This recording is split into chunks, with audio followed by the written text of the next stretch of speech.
La question de l'existence de vie extraterrestre a hanté l'humanité depuis qu'elle a dépassé l'âge dit enfantin.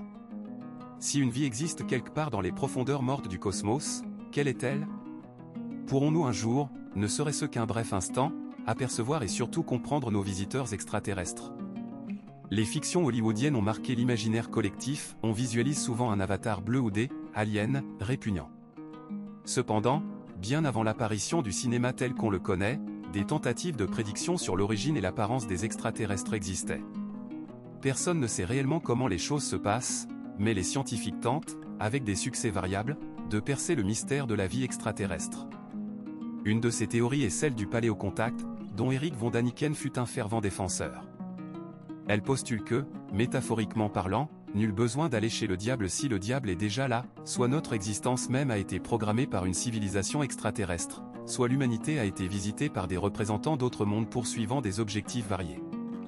La théorie du paléocontact affirme l'existence de la vie extraterrestre comme un fait irréfutable. Ses adeptes avancent des preuves comme des gènes, surnuméraires. Il a été démontré que l'homme possède 223 gènes absents de toute espèce terrestre, ce qui conduit les partisans du paléocontact à penser que les humains ont été créés par le biais de l'ingénierie génétique extraterrestre. Les peintures rupestres du Sahara, les statuettes japonaises d'Og, les géoglyphes du désert de Nazca. Ces découvertes sont connues mondialement, mais personne ne peut expliquer clairement pourquoi des disques volants sont représentés sur les plafonds de grottes africaines vieilles d'environ 10 000 ans, pourquoi les anciennes statuettes d'Og ressemblent à des hommes en scaphandre, ou comment sont apparues ces images désertiques visibles uniquement du ciel. Les pyramides et les pharaons, des mutants? Des constructions gigantesques, dont la réalisation aurait dû prendre 140 ans selon les estimations, ont été édifiées en 2 décennies, avec une précision extrême, la maçonnerie ne permettait même pas la pénétration d'une aiguille dans les interstices entre les pierres. Les restes d'Énaton, père du pharaon Toutankhamon, sont particulièrement choquants, car il s'agissait d'un être qui ressemblait peu à un homme. Les scientifiques pensent qu'il était atteint de 5 syndromes ayant provoqué des mutations monstrueuses.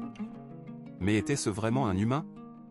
Outre le paléocontact, il existe de nombreuses hypothèses et tentatives de prédiction sur l'apparence des êtres extraterrestres et sur leur degré de raison, d'agression. La difficulté pour l'humanité est de s'éloigner du modèle habituel de vie carbonée.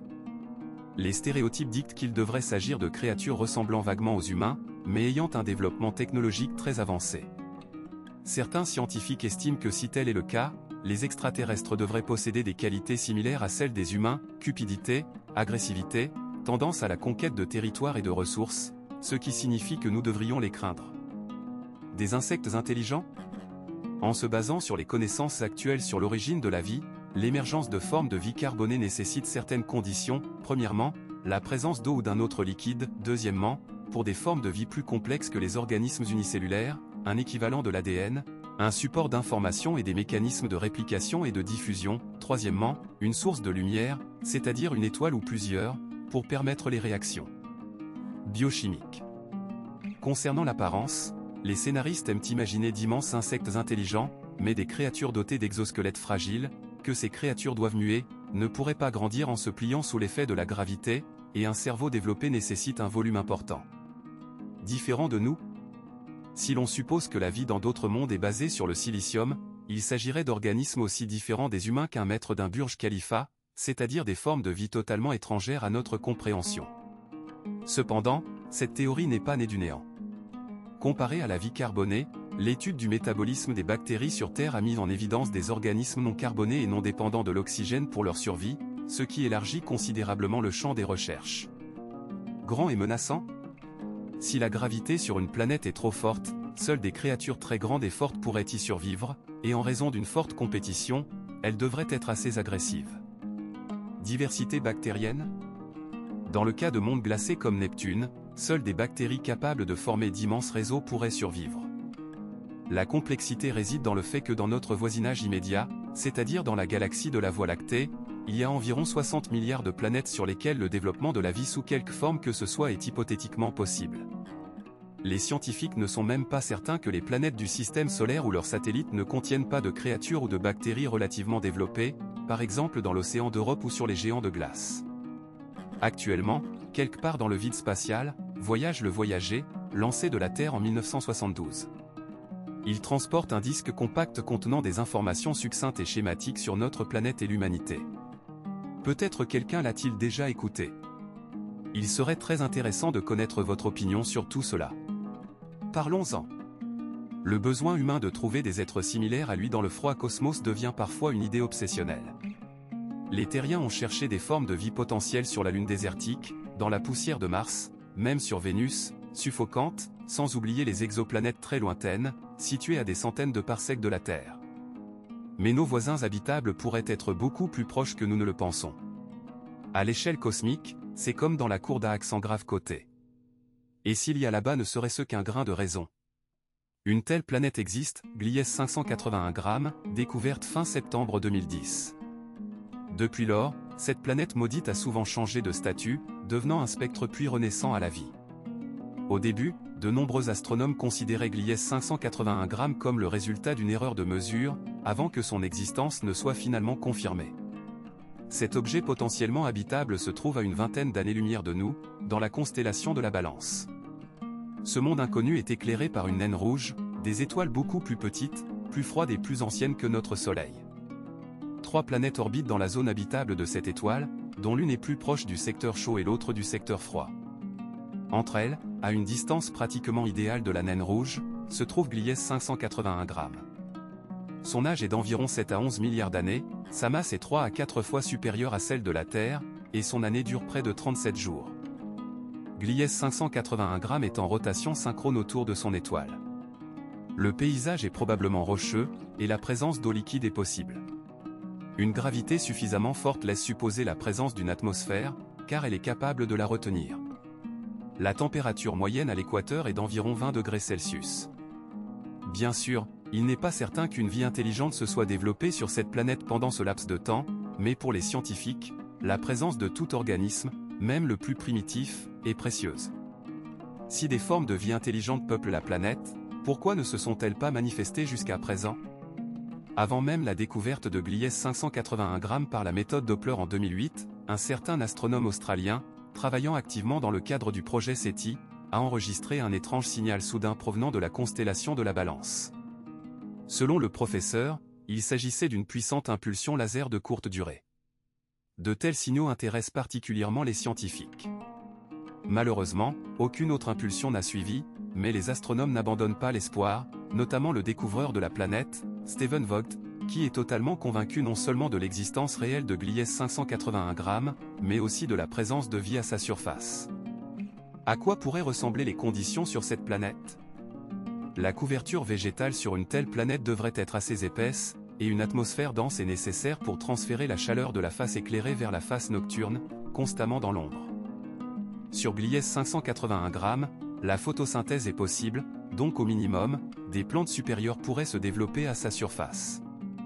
Cette végétation pourrait ressembler à des espèces terrestres sciaphiles, avec des feuilles larges et minces, à surface parfaitement lisse et disposées parallèlement au sol. Des tempêtes éternelles? Les forces de marée provoqueraient des pluies incessantes et des vents violents soufflant vers l'hémisphère sombre. Cependant, sur Terre, de nombreuses plantes se sont adaptées aux ouragans, donc sur Gliese 581 g, il pourrait exister des espèces dont les tiges et les racines seraient aussi solides que des câbles d'acier. La vie sous-marine? Et les animaux, me direz-vous? Bien sûr, les scientifiques y ont pensé. Les créatures sur cette planète souffriraient d'un manque d'oxygène, car la productivité des plantes serait considérablement réduite sous une lumière aussi faible. L'ouïe des animaux serait probablement entravée par les violentes tempêtes, mais le monde sous-marin pourrait connaître un essor sans précédent. L'étoile meurtrière? Il existe un autre problème, le comportement instable de l'étoile mère. La naine rouge peut soudainement réduire sa luminosité de plus de 40% ou l'augmenter instantanément du double en quelques minutes. Une telle éruption pourrait anéantir l'atmosphère de la planète. Il est réconfortant de constater que cette instabilité est observée chez les jeunes étoiles, et qu'avec l'âge, elles deviennent plus calmes. L'humanité cherche depuis des siècles une réponse à la question de la vie extraterrestre, en regardant avec espoir le ciel nocturne. Mais il est plus judicieux de suivre le conseil du classique et de laisser le ciel aux oiseaux, et de se tourner vers la Terre. C'est ce que nous allons essayer de faire, en tentant de trouver des extraterrestres parmi nous. Intrigués? Certains membres de la communauté scientifique mondiale pensent que de nombreux virus à l'origine de pandémies mémorables et glaçantes pourraient avoir pour adresse un météore ou la queue d'une comète. La croyance populaire selon laquelle la vue d'une comète présage le malheur n'est pas dénuée de fondement rationnel. Quelles maladies que nous considérons comme purement terrestres sont-elles d'origine extraterrestre? Ou les extraterrestres vivent-ils déjà parmi nous depuis longtemps et avec succès? Le champignon et compagnie? Un champignon banal, considéré par beaucoup comme un mal inévitable, est à l'origine de pandémies qui déciment des millions de vies. Rappelons-nous la légendaire grippe espagnole, qui a emporté près de 2,5% de la population mondiale. Les gens s'éteignaient littéralement en quelques heures. Ils se réveillaient en bonne santé, une forte fièvre apparaissait à midi, et le soir, le malade mourait de complications fulgurantes. L'histoire des pandémies grippales est riche en exemples, mais pourquoi les virus continuent-ils à frapper les terriens alors qu'après une maladie, une immunité durable se développe? Les scientifiques se sont penchés sur la question et ont trouvé une réponse probable. Il ne s'agit pas seulement de la mutation des virus qui s'adaptent, il s'avère que des micro-organismes étrangers voyagent avec succès dans les vastes étendues du cosmos sur les queues des comètes et les météores, et se posent souvent sur Terre. Selon les estimations, environ 20 000 bactéries cosmiques entrent quotidiennement dans l'atmosphère terrestre. Beaucoup d'entre elles sont similaires à nos bactéries terrestres, ce qui explique pourquoi les virus terrestres mutent plus activement, et pourquoi les organismes extraterrestres provoquent des épidémies inédites. La salmonelle mutante? On peut affirmer avec certitude que la salmonellose cosmique existe et a littéralement été créée dans l'espace. En 2006, une expérience a été menée à bord de la navette spatiale pour étudier le comportement de la salmonelle en conditions de faible gravité. La recherche a cessé d'être ordinaire lorsque les scientifiques ont découvert avec horreur la transformation rapide de la bactérie, 167 gènes ont muté irrémédiablement. Les souris auxquelles on a administré cette salmonelle inhabituelle sont mortes dans d'atroces souffrances, car le microbe était impitoyable. Il est effrayant de penser quel micro-organisme va se développer la prochaine fois dans une éprouvette en orbite terrestre. La maladie de Morgellon? Ce mal rare est d'origine psychogène. La maladie est souvent liée à l'écrasement de la sonde en 2004 dans l'Utah. La maladie se manifeste par des symptômes très étranges, les patients ont l'impression que des parasites rampent sous leur peau, ce qui les incite à se gratter jusqu'au sang. Cela entraîne la croissance de fibres d'origine inconnue à partir du corps, ainsi que des insomnies atroces et la pourriture des dents. Des inflammations inexpliquées, une pneumonie. Ces maladies sont dangereuses, mais guérissables avec les progrès de la médecine actuelle. Mais ce qui a commencé à tuer des gens en Chine en 2002 ne correspond à aucune maladie connue, la pneumonie atypique s'est rapidement propagée dans le monde entier, mais heureusement, elle s'est tout aussi rapidement calmée. Les astrobiologistes ont découvert que la poussière contaminée provenant de l'espace s'est probablement posée dans la région de l'Himalaya, où la couche d'ozone est la plus mince, et de là, a commencé son voyage mortel sur la planète. C'est la seule façon d'expliquer la soudaineté de l'épidémie. La maladie du siècle? On nous a longtemps fait croire que le VIH était transmis par un certain type de singe, mais une autre théorie est apparue récemment. On a émis l'hypothèse que des collisions de comètes provoquent la pénétration de virus mortels dans l'atmosphère terrestre, et que c'est peut-être ainsi que les dinosaures ont disparu. Concernant le VIH, des scientifiques indiens pensent qu'un virus terrestre ayant absorbé de l'ADN extraterrestre est devenu extrêmement dangereux, et que c'est ainsi que la Terre a reçu le déclencheur du sida. Le Zika, le fléau des futures mamans, se caractérise par le fait qu'il provoque des mutations congénitales extrêmes et qu'il se transforme très rapidement. Cela est dû au fait que le micro-organisme adore se nourrir d'ADN étranger. Les astrobiologistes pensent que le virus se croise régulièrement avec ses homologues extraterrestres, ce qui le rend plus dangereux pour l'humanité. Le virus géant Pandoravirus? Ce virus est extraterrestre, car seulement 6% de son ADN est similaire au type terrestre. Il est gigantesque, 10 fois plus grand que n'importe quel analogue terrestre. Il a été découvert au Chili et en Australie, mais il n'est dangereux que pour les amibes. Pour l'homme, la Terre est un endroit relativement calme et sûr, c'est sa planète natale. Mais l'espace est un environnement non seulement inhospitalier, mais totalement étranger. Que se passe-t-il dans ces profondeurs noires et impénétrables? Quels dangers y sont cachés? Mais sortons de cette obscurité et mettons en lumière la réalité qui se déroule au-delà des limites de notre petite Terre. Commençons. Supernova, où la Tsar Bomba se repose. D'immenses étoiles, de 3 à 10 fois la taille de notre Soleil, vivent beaucoup moins longtemps que les objets de la séquence principale, environ 10 millions d'années contre 10 milliards. Par conséquent, leurs réserves de carburant, qui leur permettent de briller à notre horizon, s'épuisent plus rapidement. Lorsque cela se produit, une énorme boule de gaz avec un cœur aussi grand que la Terre se contracte instantanément, en quelques fractions de secondes, jusqu'à quelques kilomètres et devient une étoile à neutrons extrêmement dense. L'énergie libérée lors de ce processus est colossale, des centaines de fois supérieure à celle produite par le Soleil pendant toute sa vie. De plus, cette explosion titanesque se produit dans un silence de mort, dans le vide où les sons ne se propagent pas en raison de l'absence d'air. Si l'on examine les candidats les plus proches, Bételgeuse, dans la constellation d'Orion, correspond parfaitement à cette catégorie. Si elle explose, elle sera 10 fois plus brillante que la Lune dans le ciel terrestre. Mais si une étoile décide de devenir une supernova relativement près d'une planète, elle peut détruire toute civilisation à une distance de 1500 années-lumière. La mort de l'étoile nommée Soleil. Cet événement concerne directement notre avenir lointain, mais tout de même. La mort du Soleil ne sera bien sûr pas aussi spectaculaire qu'une supernova, mais cela ne nous réconfortera pas. Avant sa mort, le Soleil augmentera considérablement de taille, se transformant en géante rouge, et ses dimensions dépasseront l'orbite de Jupiter. Mais nous n'avons pas à nous inquiéter, bien avant ce processus, notre planète, autrefois verte, se transformera en braise et deviendra impropre à toute forme de vie. Heureusement, selon les estimations des scientifiques, il reste environ 5 milliards d'années avant cet événement désolant. Des trous noirs cannibales. Tout le monde a écrit sur les trous noirs, et pourtant, il est impossible de les étudier, même à un degré infime. Un trou noir a la propriété d'engloutir les objets qui se trouvent à proximité immédiate, qu'il s'agisse de planètes ou d'étoiles. Et on ne peut pas sortir d'un trou noir, même la lumière ne peut s'en échapper. C'est le désespoir absolu. D'ailleurs, n'importe quel objet peut devenir un trou noir. Pour cela, il suffit d'atteindre le rayon de Schwarzschild. Pour la Terre, par exemple, c'est de 2 cm, le diamètre de notre planète, avec sa masse, devrait devenir de 4 cm. Une collision frontale intergalactique. À quoi ressemblera-t-elle dans la réalité? Les scientifiques ont essayé de la simuler à l'aide de programmes informatiques. Les résultats n'ont pas été très impressionnants, selon eux, il y aura une absorption progressive et mutuelle de la matière, de nombreuses étoiles seront simplement éjectées par le gaz, qui pourrait atteindre des vitesses effrayantes. Il pourrait en résulter une énorme galaxie composée de 2 amas. Des visiteurs des profondeurs du cosmos. La menace d'une telle catastrophe est imminente. À cette seconde, une énorme masse morte se dirige peut-être vers la Terre, sans vous laisser même le temps de mettre un « j'aime » sous cette vidéo. La Terre porte de nombreuses cicatrices laissées par de petits corps célestes. Et si l'on regarde la Lune, on découvre un véritable Armageddon astéroïdal, environ 30 000 cratères. Comètes, bolides, météores et astéroïdes.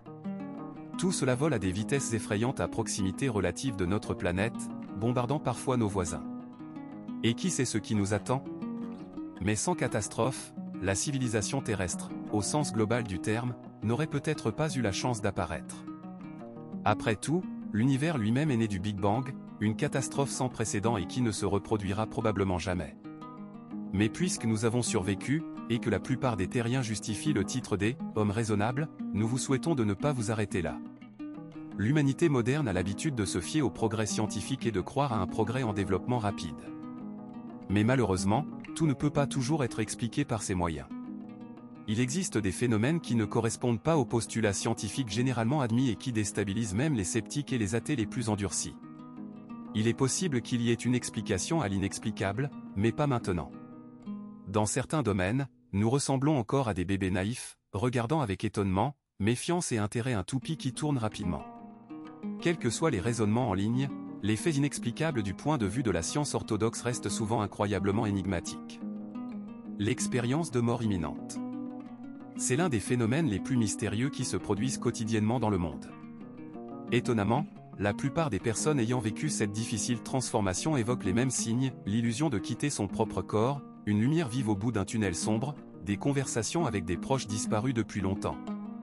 Les scientifiques ont essayé d'expliquer ces sensations, activité épileptique prémortelle du cerveau, hallucinations dues à l'hypoxie et à la perte d'orientation spatio-temporelle, excès de carbone dans le sang. Mais aucune de ces versions ne peut expliquer pleinement le phénomène de l'expérience de mort imminente. Le placebo, un remède fictif. Son principe consiste à administrer un vrai médicament à un groupe de sujets et un placebo à un autre groupe sous forme de médicament. Si le patient croit qu'on lui administre un médicament moderne et coûteux, son état grave commence à s'améliorer sensiblement. La science ne peut pas encore expliquer ce phénomène, mais l'effet placebo est confirmé par de nombreuses expériences. Cela montre une fois de plus à quel point l'autosuggestion peut influencer notre santé psychologique et physique. Pensez donc positivement, arrêtez de vous torturer l'esprit, et beaucoup de choses dans votre vie peuvent changer. Vous vous êtes certainement déjà demandé ce qu'il se passe dans l'immensité du cosmos. Ne réfléchissons pas aux trous noirs, aux quasars ou aux étoiles à neutrons supermassives, et passons à un objet plus global, l'univers dans son ensemble. De nombreux scientifiques considèrent comme pratiquement prouvé la théorie du Big Bang et, par conséquent, la naissance de l'univers, dont ils estiment l'âge entre 13 et 14 milliards d'années. Mais le rayonnement micro-ondes présent dans les étendues du cosmos ose contester cette hypothèse.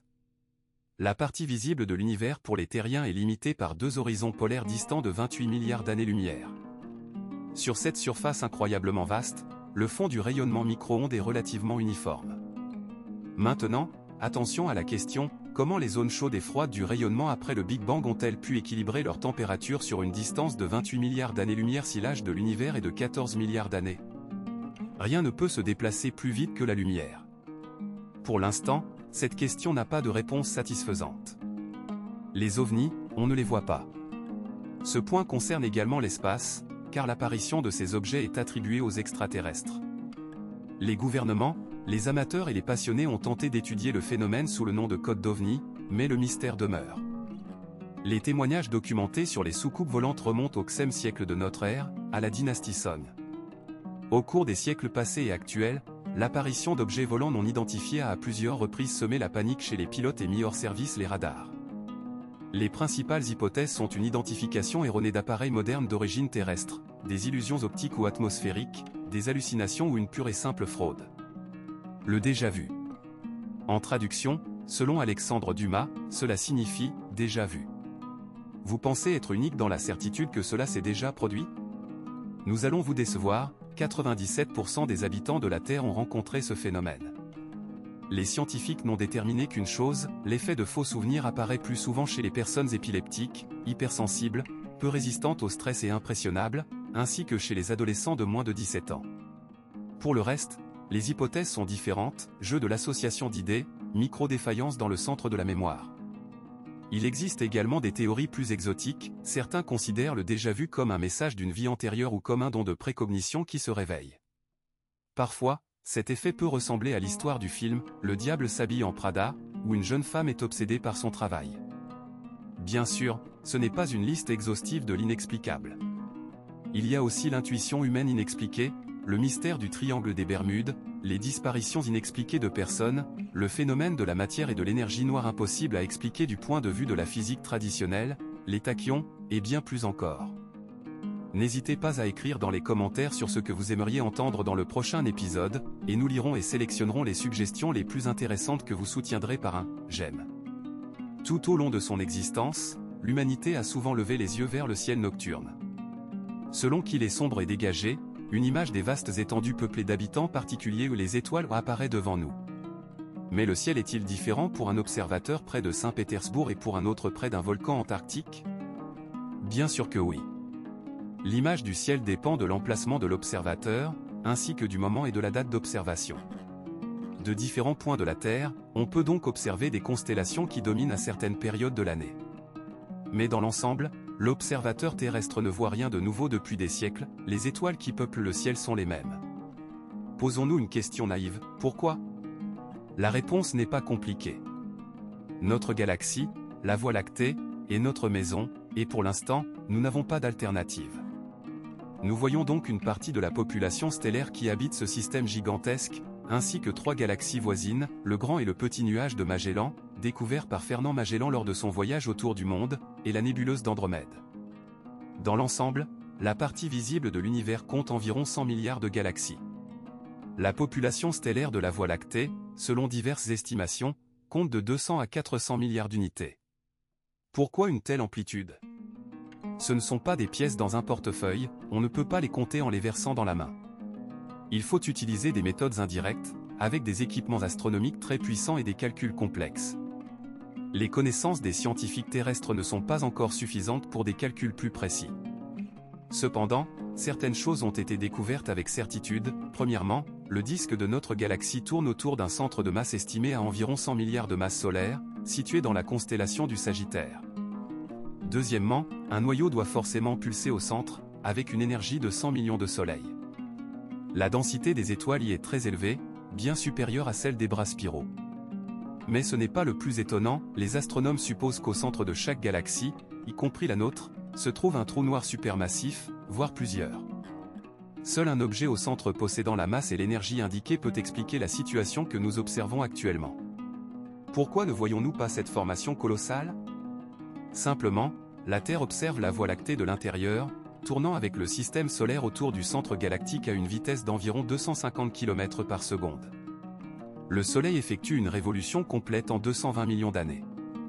On estime que cela s'est produit 20 fois, donc l'âge du système solaire est de 20 années galactiques. Il se trouve à environ 28 000 années-lumière du centre de la galaxie, c'est-à-dire à la périphérie de notre gigantesque maison. Compte tenu de ce qui précède, nous voyons les mêmes étoiles, mais de différents points de vue, des horizons légèrement différents s'ouvrent à nous, dû à la rotation de la Terre. Quelle est la population galactique observée par les terriens? Il s'agit de géantes étoiles, comme Bételgeuse, dans la constellation d'Orion, dont le diamètre est 350 fois supérieur à celui du Soleil. Cela signifie que si notre système solaire était remplacé par Bételgeuse, les planètes telluriques seraient à l'intérieur de l'étoile. Mais si l'on parle des géantes de notre galaxie, ce n'est pas la limite. Epsilon Aurigé, par exemple, laisse Bételgeuse loin derrière. La taille de cette supergéante infrarouge est de 3 à 7 milliards de kilomètres de diamètre. Si on la plaçait au centre du système solaire, elle occuperait toutes les orbites des planètes jusqu'à Uranus. La luminosité de ce monstre stellaire est 60 000 fois supérieure à celle du Soleil. Il existe également dans notre horizon des naines blanches, très petites, mais extrêmement chaudes et lourdes. En comparant ces paramètres, il est facile de comprendre que la densité de la matière de ces étoiles doit être monstrueuse, des centaines de milliers de fois supérieure à celle du Soleil. Selon les astronomes, un centimètre cube de matière d'une naine blanche pèserait plusieurs tonnes. Outre les étoiles, la Voie lactée est peuplée de nébuleuses gazeuses et poussiéreuses, de ceintures d'astéroïdes, de systèmes planétaires et de trous noirs.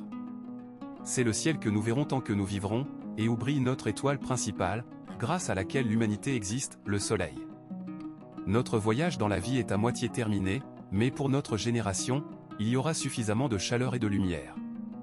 Qui sait, peut-être que les humains trouveront un jour le moyen de voyager à la recherche d'une autre maison, près d'un autre flambeau stellaire, et qu'ils verront alors un ciel complètement différent. Que pensez-vous de cela? L'humanité a tendance à se considérer comme quelque chose de spécial. Il n'y a pas si longtemps, nous pensions être au centre de l'univers, autour duquel tout le reste tournait, comme si une sorte d'être supérieur avait spécialement conçu ce monde complexe et magnifique dans le seul but que des humains y apparaissent et y vivent. Au fil du temps, les esprits curieux ont commencé à faire des découvertes, à changer leur vision de la nature des choses et à nous faire passer doucement du rôle principal dans cette histoire. Lorsque les grands scientifiques atteignaient une certaine limite dans leurs connaissances, ils n'avaient pas encore la possibilité d'aller plus loin. Alors l'idée d'un dessein intelligent hantait l'homme, il lui semblait qu'il était impossible d'en savoir plus, que c'était tout simplement le dessein insondable d'une sorte de divinité. La génération actuelle de personnes adhère également à cette idée, qui nous apaise souvent, mais qui nous freine aussi dans notre développement. Mais ce dessein est-il vraiment aussi intelligent? Nous voulons maintenant vous parler d'un tel dessein, parfaitement décrit par le célèbre vulgarisateur scientifique Neil deGrasse Tyson. En comparant les deux idées, vous pourrez tirer vos propres conclusions sur la logique de chacune d'elles. Observons donc le monde sous un autre angle, embrassons l'ampleur de tout le cosmos. Est-il aussi accueillant pour la vie? Non, bien sûr que non. À l'heure actuelle, l'homme mourrait instantanément dans n'importe quelle partie de l'univers connu, sauf sur la planète Terre. Mais même ici, nous attendons de nombreux dangers qui ne visent certainement pas la prospérité de l'humanité. Les orbites des galaxies nous rapprochent périodiquement des supernovas. Lorsque la distance sera critique, nous devrons dire adieu à la couche d'ozone de notre planète, et à la vie aussi. De plus, les galaxies entrent constamment en collision. Une grande collision nous attend, la collision avec la galaxie d'Andromède, beaucoup plus grande que notre confortable bras d'Orion, dans lequel nous n'avons pas encore été beaucoup dérangés, disparaîtra simplement. L'univers tout entier est voué à la destruction, sa température se rapproche progressivement du zéro absolu, ce qui signifie qu'à la fin, il ne restera même plus d'indice de vie. Rétrécissons maintenant notre regard jusqu'à notre planète natale, que beaucoup considèrent comme un paradis pour l'homme. Quelqu'un a-t-il créé la Terre pour qu'elle maintienne des conditions de vie pour des humains étranges et insignifiants? Peu probable. Les volcans et les tremblements de terre, les tsunamis et autres cataclysmes n'ont certainement pas été créés pour protéger l'homme. N'oublions pas les astéroïdes et les comètes.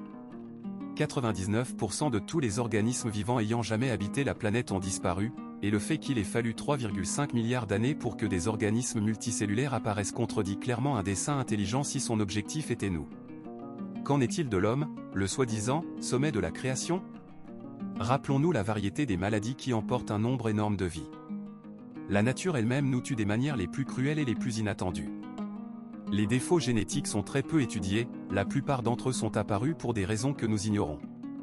Les humains sont loin d'être des créatures parfaites, nos yeux ne voient pas les champs électromagnétiques ou les rayonnements ionisants, ce qui signifie que nous risquons de ne pas sentir l'odeur des gaz qui nous privent de la vie en quelques secondes. Nous avons aussi un besoin constant de nourriture, et parfois, elle doit être strictement uniforme. Par exemple, la nature a permis aux crocodiles de rester rassasiés pendant une semaine après avoir mangé une seule poule.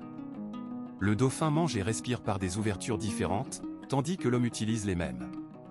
En fin de compte, chaque année, des gens meurent étouffés par leur nourriture. C'est injuste.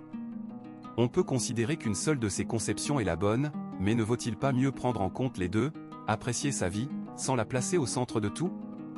La fixation sur un dessein intelligent peut freiner le progrès et le développement. Pensez vous-même, si chaque fois qu'un scientifique se trouve confronté à une tâche difficile à première vue,